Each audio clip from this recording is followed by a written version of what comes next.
It's time, speaking of GAA, for our first quick picks of 2022. Some of these critics, these pundits, I absolutely adore them lads. I have unbelievable time from them, but they're a great bunch, but it's not acceptable. They like to play the hard man when they're on it. It's not very pleasant when you're trying to manage a team. All you're looking for is a bit of civility and a bit of decency, but they just miss you like you know, you have nothing to do with the bloody occasion. I mean, this is the greatest competition in Gaelic football, and it's possibly going to be one of the greatest iterations of the greatest competition in Gaelic football, and it all gets underway tomorrow evening. I may be overstating things a little bit, but I'm unbelievably excited for this year's National League. The 8 teams you have in the top tier are excellent. A couple of them looked brilliant in pre-season, and the majority of them taking pre-season seriously, except for you, Tyrone. Everybody seems to be really on form coming into the season this year. Will, Tommy is with myself and Aisling. How are you, lads? Morning, Owen. Folks. I thought you were referring to the quick picks as being the greatest competition in the GAA. No, nobody even remembers what happened last year. We have a leaderboard. As a back-to-back winner, I can remember this, lads. I won the last 2 years. Nobody else. I wasn't even allowed in it. Well, so Well, welcome aboard then. Yeah, there was kind of like a situation where these quick picks were going on. Everybody was taking the prediction seriously, and then Aisling out of nowhere was predicting Meath to win the Women's All Ireland. And what was the other prediction? Tyrone to win the Men's All Ireland. Yeah. And just small one. Yeah, just the two biggest trophies in football were predicted outside of the quick picks. So we've drafted Aisling in to try and put some honourability on our quick picks. Nobody remembers who finished last year. That's the most important thing. We're going to what we're going to do probably every week during the National League is pick a game from Division 4, a game from Division 3, 2 from Division 2, and then go through all of Division 1. It's the only way we'll be able to do this somewhat and get everything in Division 1 covered, and also pay attention to a couple of games down the other divisions. So we'll get straight into this, guys. We'll go into Division 1 here. Dublin against Armagh, Kildare against Kerry, Mayo against Donegal, and Tyrone against Monaghan are the fixtures. As you can see on screen, we're starting with Croke Park tomorrow night. Dublin against Armagh. Everybody is going for Dublin here. Tommy, you're the biggest Armagh fan in this chat. You're surely not fully confident of picking Dublin this weekend, are you? Yeah, it is a good point. I'm a big Armagh fan. I just think if Dessie Farrell hadn't played the likes of Kilkenny in the league and a couple of the other stalwarts that he's had, I would feel like Dublin had a slightly different approach this year going into the league, which they may have had in previous years, and I feel like they would have got caught if they had that approach. But I think it's changing. I think it's been described as the great reset in Dublin football, that they know they're not going to have McCaffrey, they're not going to have Cluxton. Paul Mannion has pretty much ended any talk of him going back at the minute, especially when he's playing with Crokes and he's injured. So Dessie Farrell really has an opportunity now to properly put his prints all over this team, and he's starting to do that. He gave a good few young lads a chance in the O'Byrne Cup. 40 players used in the O'Byrne Cup. A lot of players used, and he's talking this week about having to make big decisions and cutting his panel down and getting rid of a lot of players. So it's no new thing, Dublin throwing out, new stars or younger players, or even their Blue Stars team in the O'Byrne Cup over the years, because I think they learned that after the All-Ireland finals, or when they were in the middle of their 5 in a row, they needed to start giving their main players the month of January off, and they come back into February and probably start playing the league without much training under their belts. Most of them would have plans from the Caribbean or wherever they'd been that for their team holidays. So in those years, though, I'm not sure many of the players in the O'Byrne Cup got much of a chance. They were never really brought into the panel later on in the year. It was a pretty set Dublin 30, we'll say. The depth was so strong. But this year, I think the players that are getting a chance, they're putting their hands up. So it'll be really interesting to see who Dessie Farrell starts this weekend. Is he going to start Lee Gannon, who one of the under-20 stars last year, very highly rated, a dual star from Whitehall, Colmkill, playing in the defence? Is he going to get a start, in the league against Armagh? That'd be a big statement if he was. Has to. You have to start Gannon, don't you? Like, he's been their star of the O'Byrne Cup. I mean, if that happens in any other county at the moment, given the trend we're seeing in January, that player starts. They're going to need another cornerback, aren't they? I think so, and I think that'll be really interesting to see. Have you ever dotted across the road to watch Lee Gannon in action for Whitehall Colmkills? I mean, I can't say I have. I feel that it would be treasonous to watch any club. No, I'm only joking. I actually haven't, Tommy. Yeah, but I've only kind of seen clips of Lee Gannon, and maybe it was the 20s game last year that I'd seen, and half kind of had an eye on him. I really don't know a whole pile about him. Like, he's in all these lists of players to watch in 2022. So that's going to be really interesting. I think Armagh are going to be brilliant. I think they're going to give Ulster a proper rattle this year. I think they're going to stay up in Division 1. I just think Croker, first night back, Dublin have to make a statement. There has to be a sting in this Dublin tale. They have to be bouncing back from last year. So I'm just expecting Dublin, a cracking game, but for Dublin to come through. That's a very long answer, lads. Hopefully you've a bit of time to come in now as well. How careful consideration did you give to Armagh potentially winning this game, Aisling? I'm a big Armagh fan as well, so I definitely looked at this and I thought long and hard, because Dublin aren't the Dublin of old. Watching them against Laois, they had 14 men, I know, so it was tough enough for them, but you definitely see that they are trying things out, and I think Desi probably is using the league to see who he wants to start in Championship. And I suppose the difference there is years ago, they, like, say the past 2 years or so, they would have known who was coming on and they would have gave these lads a go in the league, but not necessarily use a lot of them for Championship, when I think they need to this year. So, you know, he's working on, I suppose, game plans and also how they work together and how they play together. So I think they'll have to have a big statement, as Tommy said. But for Armagh, like, Kieran McGeeney's doing serious stuff there. He's building something there. I think last year, first year in Division 1 in a good few years, they held their own. They'll definitely be looking to regain Division 1 status and go well in Ulster. It was a loss to Monaghan last year by 2 points in the Championship. They were unlucky. And look, they've really exciting players like Oisin and Marie and O'Neill, you know, unbelievable footballers. And I think it's just about clicking for Armagh, and it's so close. They had the influence of Kieran Donaghy in there as well. And they're exciting. I definitely think they're going to do something this year. I hope they do. I think they really deserve to do something. They're thereabouts always at Ulster. But I just think against Dublin in Croke Park, it's too much for them. But look, I do think they'll do well in the Division 1 this year. It's interesting when you kind of look through where Armagh have come from over the last couple of years. They have to be aiming to be the next Monaghan now, don't they? They need to be disappointed with not winning an Ulster Championship every year. They need to be disappointed about not making an All-Ireland semi-final every year. Like that's the only place that this Armagh team can go. In the context of this weekend, Oisin O'Neill is back. I know they've had Andrew Murnan available throughout pre-season, which is not something that they've had for quite some time. Conor Turbot is on fire for Queens.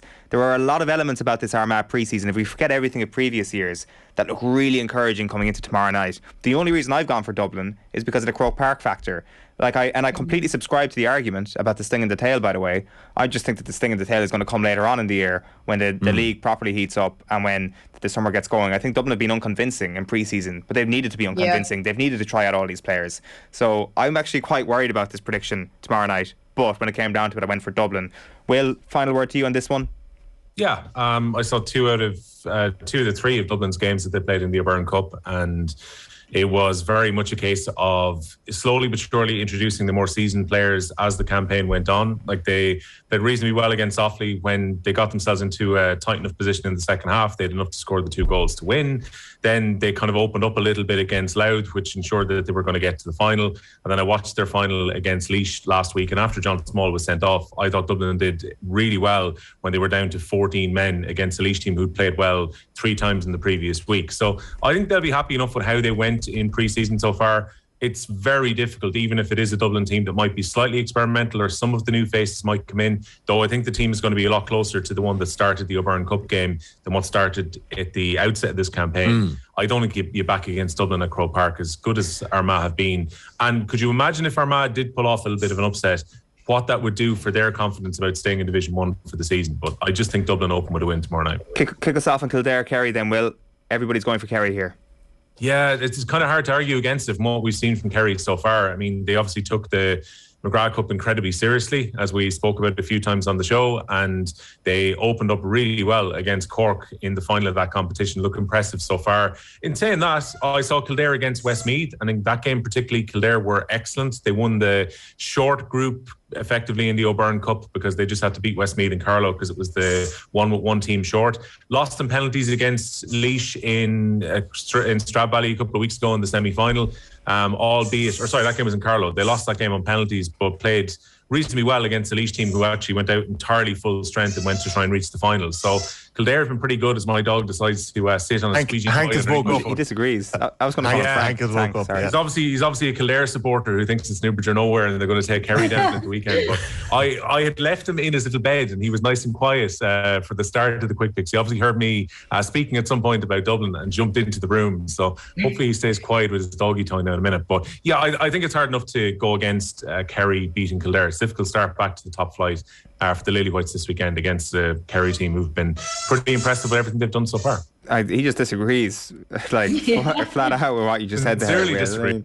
If Kildare caused an upset on Sunday in Newbridge, Hank knew. Hank is the new Paul the Octopus, and we need to get his takes on every single week of fixtures from now on, because he is in agony right now thinking about Kerry possibly walking to this game. I think we've all picked them, so we can move off this one quickly to Mayo Donegal, but I'm in agreement with Will. I think you know that meme of the person sitting back playing Xbox and they lean forward to take it seriously. Like, Kerry have been in that crouched position playing video games for the entirety of January. I hate that phrase, taking no prisoners, but they really are. I mean, the idea of two lads being brought on after playing Sigerson earlier in the day is not right, but it shows where the mentality is at in this team right now. Being ready for this year's National League was clearly highly important. Just to say, very quickly, I think Kildare could give staying in Division 1 a big rattle this year. And it'll be tough. They have a new management team in there, but they have to get a kick out of having the likes of Glenn Ryan, Anthony Rainbow, Dermot Early involved, and now Paul Galvin too, so that's going to be good to watch. Just quickly, there's a new Kerry jersey as well, which we can put up on screen since we're on this fixture right now, if we want to get to that now. There we are. So Kerry have ditched the group off the Kerry group, and it's now gone to Kerry on the front of the jersey with a pattern behind it. I am not the judge of jerseys, as everybody who watches the show knows. I've got a terrible sense of style, don't know anything about it, but that is certainly a jersey, and that certainly has a pattern, and it is certainly green, and it is certainly gold, and the word group isn't on it. It looks good on David Clifford, but I think anything would look good on David Clifford, really. Do you know what I mean? A footballer like that. It said the new jersey is returning to a more traditional look, with the whole design being centred on the iconic Kerry crest. So, do you know what? You look good, you feel good, you play good. Absolutely. Mayo Donegal, we have a bit of a difference of opinion on this one. Everybody going for Mayo with the exception of Aisling. Why Donegal, Aisling? Yeah, I don't know, this one really stood out to me, and I just thought about Mayo in the league, and every year I watch them in the league, and they never do a hell of a lot. They always sort of work on things, and you see these results happening all the time, and I just think that this has to be a massive year for Donegal. This has to be, I was thinking about, Declan Bonner is back in, he's staying in. For how long? It could be just a year. So I think it's a big year for him. Then you have Michael Murphy, all of these things, and I just think they need to get off to a really good start this year and really grow in the league and work on things for getting ready for championship. And I just think that this could be a big statement, to beat Mayo. I'm a big Mayo fan, but I just think that now when I seen the team last night for Mayo, I said, oh God, they're really putting out a really strong team. I didn't really expect that, but they normally take a while to get going. That's how I would describe Mayo, and they come good come championship. So something just told me Donegal. There was definitely a big reaction to that Mayo team, and it is a strong team. Is it necessarily stronger than the other teams? Tommy, if you want to pick up this, it definitely feels that we're just kind of seeing a team, first of all, on a Wednesday, and it's strong, and it's the first week of the league. I think once we see all the team sheets this weekend, I think a lot of them will jump off the pages, being like, right, okay, everybody's taking this thing seriously. I agree, Owen. I think the story of the weekend, or the story of the Mayo team, really is Jason Doherty starting back at 14, and what a story that is. Hasn't played since Donegal and Super 8s back in 2019. That's a different lifetime ago. He did his right cruciate, and then 12 months later, before the season resumed, he did his left cruciate. So he has just had a torrid time with injury. Fantastic to see him back wearing the number 14 jersey. Another point worth noting, there was a story in the Independent during the week that Aidan O'Shea might have to get used to starting from the bench and becoming an impact player, and that maybe James Horne's decisions around captaincies may have fed into that. I don't know if Michael Verney knew that Aidan O'Shea was going to be on the bench before the weekend. It's a very interesting one. Could he be an impact player this year, or could he be playing a different role altogether? Aidan O'Shea is going to be playing an influential role for Mayo, regardless of where he is. So that'll be interesting to see. Aidan Orme is worth keeping an eye on this year.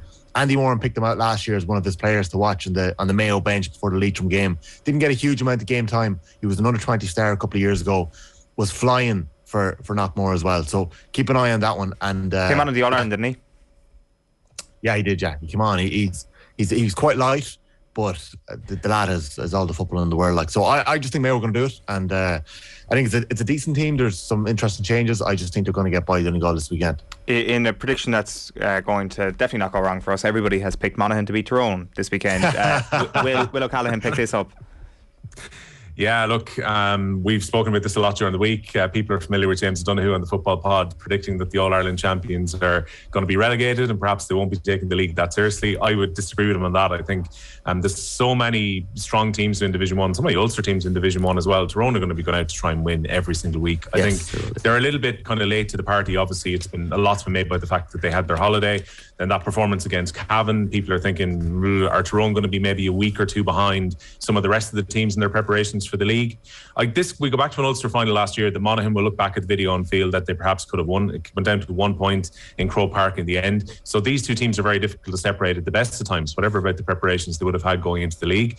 So before anyone in Tyrone starts using this as motivation that OTB has written them off ahead of the first game of the league, I think we're all probably going for Monaghan just about at the weekend. I was actually, to be honest, when I was doing the picks for this, I don't like going for draws and I generally like to go for one team or another. But I was strongly considering this one being a draw. I wouldn't be surprised if Tyrone dig in and still get themselves a result against Monaghan this weekend. But I think the Farneymen just to edge it possibly against the rivals. Yeah, this Tyrone 12, Monaghan 12 is how all of these games in the National League have always ended between these two counties. So I wouldn't be surprised if that's what happens this weekend. Let's move down quickly to Division 2. The Meath Mafia on the line. None of them are picking Meath. Everybody going for Galway except for Will. So Aisling or Tommy, pick it up here. Give us a reason why you're down playing Meath this weekend. Meath have a good few injuries at the minute. Yeah, Meath have a good few injuries at the minute, Ash. Couple of players are back that we want to see back. Shane Walsh is back. I think Shane Walsh is back. I'm hearing that he's going to be starting. So we'll wait and see how that goes. But missing too many players that are important. Division 2 is going to be difficult. I think I watched Galway in the FBD League final. I know it was on the surface of the Airdome, but they were looking good that night. They had Shane Walsh with his blonde tips. They had Kieran Malloy with his ponytail and the news fullback Sean Fitz with his mullet. And it's very hard to beat a team with a varied hairstyle like that across the board. I just think Joyce is going to get a bit more of a tune out of Galway this year. The other Division 2 fixture that we're looking at is Roscommon against Cork. People say that we completely inflate Cork's chances on the show. I don't know why anybody would say that, but everybody's going for Roscommon this week. Aisling, why Roscommon?